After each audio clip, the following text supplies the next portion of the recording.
Gratia, umurku 22 tahun, aku pengerja di GPDI Haleluya Rungkut. Hai, nama aku Kesha, aku umur 21 tahun dan aku dari TIMS. Halo, nama aku Ruth Mandey. Aku youth di GPDI Haleluya Rungkut Surabaya. Kisah kita adalah sebuah wadah yang mempertemukan beberapa orang dengan latar belakang dan status yang berbeda untuk mengajak berbincang dan berdiskusi pembahasan tentang topik tertentu. Mereka akan berpendapat berdasarkan pengalaman, pengetahuan, maupun perspektif mereka terkait pernyataan tentang dosa. Selamat datang di kisah kita, selamat menyaksikan. Apa definisi dosa? Kalau menurut aku sih, definisi dosa itu sesuatu yang melenceng dari firman Tuhan. Kalau kita tahu, bahasa asli dari dosa itu kan hamartia, dan artinya itu kan tidak tepat sasaran. Jadi artinya melenceng dari firman Tuhan. Itu aja. Oke. Setuju aku. Soalnya aku juga mau jawab itu sih sebenarnya. Iya. Kan dosa itu kan kau jangan ketawa loh. Tadi kan disebutin Tia ya, maksudnya dosa itu kan bahasa aslinya kan hamartia ya, artinya kalau bahasa Inggrisnya missing the goals gitu. Jadi harusnya tuh di sini tapi kita tuh di sini gitu loh. Jadi tidak sesuai dengan apa yang Tuhan mau, tidak sesuai dengan apa kehendak Allah gitu. Jadi ya itu dosa, sesuatu yang tidak sesuai dengan firman gitu. Kalau kau apa? Kalau aku sendiri sih, ya memang pada dasarnya semua jawaban tentang dosa itu ya hamartia. Ya memang pada umumnya juga orang-orang akan menjawab ya dosa itu sendiri sesuatu yang nggak berkenan dengan apa yang Tuhan mau, ya itulah dosa. Yang melenceng dari kebenaran firman, ya itulah dosa.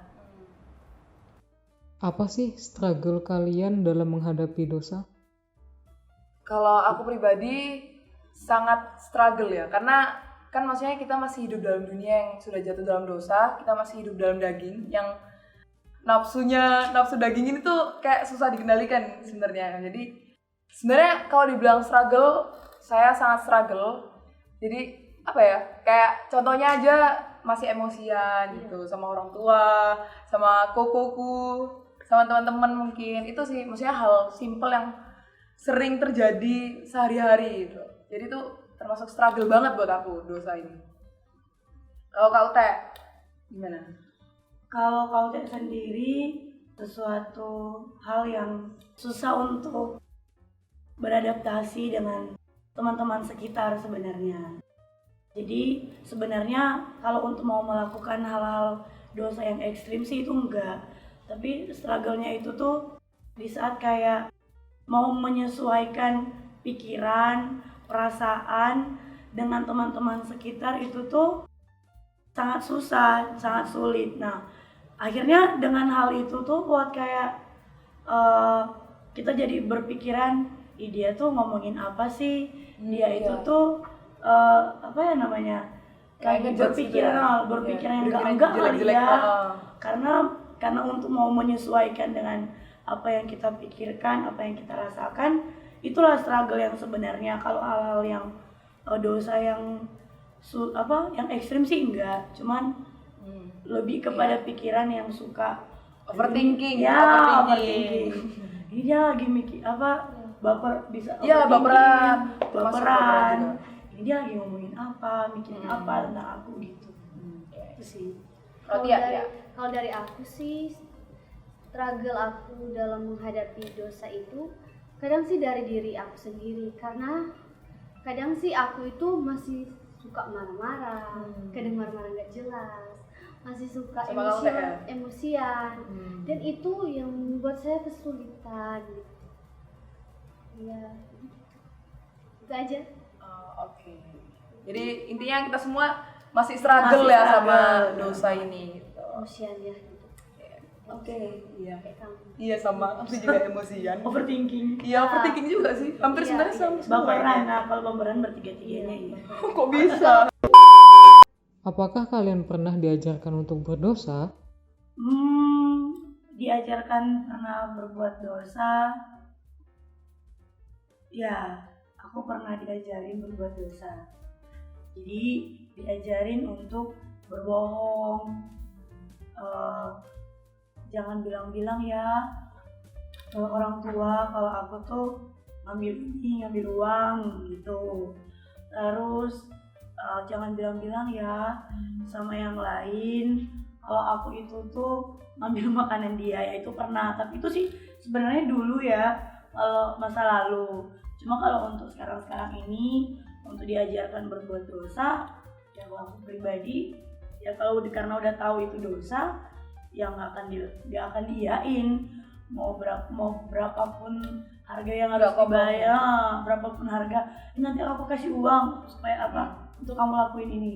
Oh nggak bakalan. Nggak mau disogok. Oh iya.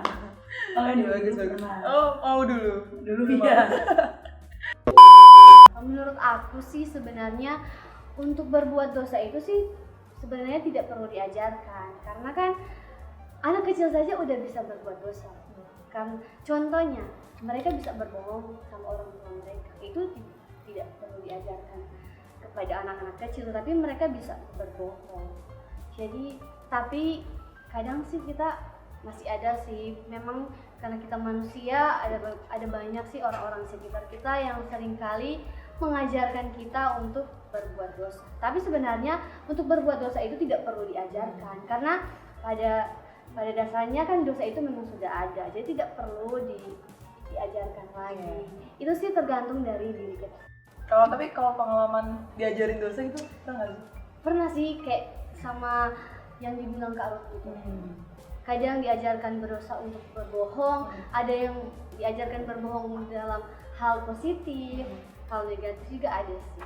Iya. Tapi sebenarnya sih tidak perlu diajarkan, tapi ada sih. Ada sih. Kalau aku sih sebenarnya contohnya itu tadi udah bener ya, maksudnya contohnya KUT ini juga aku alamin gitu, kayak disuruh berbohong katanya untuk kebaikan, padahal sebenarnya apapun bohongnya, maksudnya apapun dosanya, dosa Kan putih, tidak dosa ada- iya kan, tidak ada dosa dosa tetap dosa, kecil, iya. Kecil, dosa kan gede. nggak ada, itu kan sama sama. aja dosa. Nggak, jadi menurutku juga bohong untuk kebaikan tuh nggak ada sih. Nggak ada sih. Nggak ada. Itu jadi itu contoh yang juga aku alami gitu. Terus selain itu juga kayak ini loh, misalnya orang tua nyuruh kita, misalnya kan kayaknya banyak yang nanya tentang orang tua yang misalnya nyuruh anaknya untuk mencuri misalnya.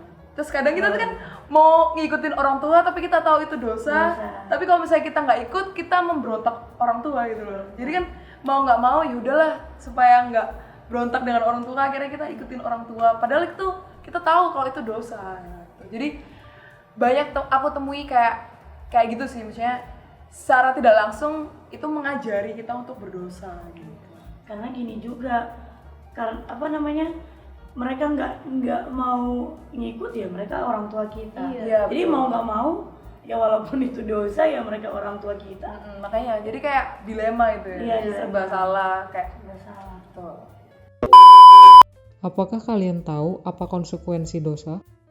Ya kalau konsekuensi dosa itu ya maut lah. Ya. Karena kan di Roma pasal 6 ayat yang 23 katakan upah dosa ialah maut. Itu aja sih jawabannya. Upah dosa adalah maut, nggak ada lain. Nggak maut. Apapun dosanya, ya tadi dosa besar, dosa kecil, dosa putih, hitam, Ya, abu-abu, Dosa merah, kuning, positif, hijau, dosa positif, dosa negatif, konsekuensinya maut. tetap maut tuh. Hidup. Jadi gini, hidup dalam kekekalan tapi bukan di surga, di neraka. Iya. Kebinasaan. Betul, setuju. Apakah Allah menciptakan dosa? Apakah Allah menciptakan dosa? Kalau bagiku tidak ya, karena kan Allah itu adalah Allah yang kudus gitu. Jadi dia tidak mungkin dia tidak mungkin menciptakan dosa itu kan sifatnya tidak kudus, sangat bertentangan dengan sifat Allah. Betul. Jadi kan Allah kudus, jadi tidak mungkin dia menciptakan sesuatu yang bertentangan dengan sifat Dengan Allah sifat. gitu. Jadi ya itu sih, Allah tidak menciptakan dosa. Dosa. Apalagi kan arti tadi kita udah tahu dosa itu kan hamartia, missing the goals. Artinya maksudnya yang bikin kesalahan tuh ya manusia sendiri gitu. Bukan Allah yang melanggar, tapi manusianya yang melanggar. Jadi Allah tidak menciptakan dosa. Kalau kayak gimana? Ya memang Allah nggak menciptakan dosa. Ya karena dosa, sebenarnya dosa sendiri itu kan bukan datang dari Allah, dari malaikat sebenarnya. Jadi bukan Allah menciptakan dosa, itu tidak. Karena dosa itu memang datang dari malaikat sendiri yang mau menyamakan dirinya dengan Allah, ya akhirnya dia dibuang ke bumi. Iya. Gitu. Ya kalau aku sih tidak ada jawaban lain ya. Jawabannya tidak. Betul. Benar-benar tidak. Kenapa tuh tidak? Ya karena seperti yang sudah dikatakan Casey, karena Tuhan Allah itu kan kudus, tidak mungkin dia menciptakan dosa. Setuju sih. Apakah kita semua mewarisi dosa Adam dan Hawa? Ya menurut aku sih kita sebagai manusia yang ada di muka bumi ini kita mewarisi dosa dari Adam dan Hawa. Karena kalau kita tidak mewarisi dosa dari Adam dan Hawa, ya pasti kita tidak akan terus jatuh bangun dalam dosa. Sih dari aku. Kalau aku sih ini yang aku tahu ya, maksudnya dosa itu ada terbagi jadi beberapa gitu. Termasuk salah satunya adalah dosa turunan. Jadi itu sebenarnya manusia yang hidup sekarang itu ada dosa turunan itu. Dosa turunan itu ya dari Adam. Itu ada di Roma kalau nggak salah. Maksudnya yang dibilang oleh karena satu orang berdosa, akhirnya kita semua berdosa gitu kan. Jadi kalau ditanya apakah kita semua mewarisi dosa Adam dan Hawa, jawabannya kalau menurutku ya iya, karena kita ya anggap aja kita keturunan Adam Hawa, itu omku. Intinya ya kita mewarisi dosa apa Adam dan Hawa gitu. Kalau kau kayak gimana? Kalau aku sendiri ya, kalau aku sendiri tuh gini, apakah kita mewarisi dosa Adam dan Hawa? Jadi ada dua jawaban, Ya, ada iya, ada tidak? ada tidak. Oke. Nah, apakah kita mewarisi dosa Adam dan Hawa? Ya. Terus yang sama tadi kayak Casey bilang, ya kan, ya kita memang keturunan dari Adam dan Hawa. Terus juga dia bilang ya kita pada akhirnya kita sering jatuh bangun dalam dosa. Oleh karena satu orang berbuat dosa, ya kita semua berdosa. Nah, dan jawaban yang kedua, apakah kita mewarisi dosa Adam dan Hawa? Tidak. Dikatakan tidak ketika, menurut saya, ketika kita itu tuh sudah ditebus oleh darah Yesus. Jadi, apakah kita mewarisi dosa Adam dan Hawa? Saya berani katakan tidak. Bagi kita yang percaya, kita sudah ditebus oleh darah Yesus sendiri. Itu menurut saya. Jadi, menurut kalian, apakah kita sangat butuh seorang penolong dalam kehidupan kita? Apakah kita butuh penolong? Jawabannya iya, karena sangat butuh ya. Karena apa ya? Kita ini kan dari tadi kita bahas tentang dosa ya. Kita bahas tentang struggle, tentang jatuh bangunnya kita dalam dosa gitu. Nah, artinya maksudnya dari situ aja udah bisa terlihat bahwa kita tuh sebenarnya tidak bisa menolong dirinya kita sendiri gitu loh. Kita tidak mampu untuk menyelamatkan diri kita sendiri gitu. Jadi sangat membutuhkan penolong gitu. Kita butuh penebus, kita butuh yang menyelamatkan kita. Benar. Kalau kayak Ya, kalau ditanya butuh seorang penolong, oh jelas butuh. Dan juga gini, kalau mau ditanya bukan cuma ke kita bertiga, ditanya ke semua orang juga butuh penolong, ya semua pasti jawabnya butuh, ya kan? Betul. Ya karena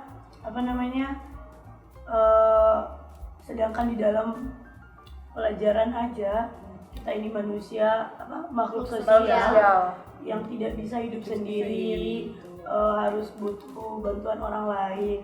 Nah, apalagi ini dalam hal dosa yang menyangkut mati hidupnya kita, yang menentukan kita di kekekalan nanti kan. Nah itu emang sangat butuh penolong gitu loh. Iya, kalau dari aku juga memang sangat butuh seorang penolong, karena kan apalagi kita kan sebagai manusia yang sering jatuh bangun di dalam dosa. Kalau dengan kita memakai dengan kekuatan kita sendiri ya tentunya kita tidak bisa, kita tidak mampu. Makanya kita ya sangat membutuhkan yang namanya penolong, yaitu penebus yang menebus setiap dosa-dosa kita. Ya. Jadi intinya kita semua ini, Kita semua, tuh bukan cuma butuh, kita bertiga. kita butuh seorang penolong. Penolong.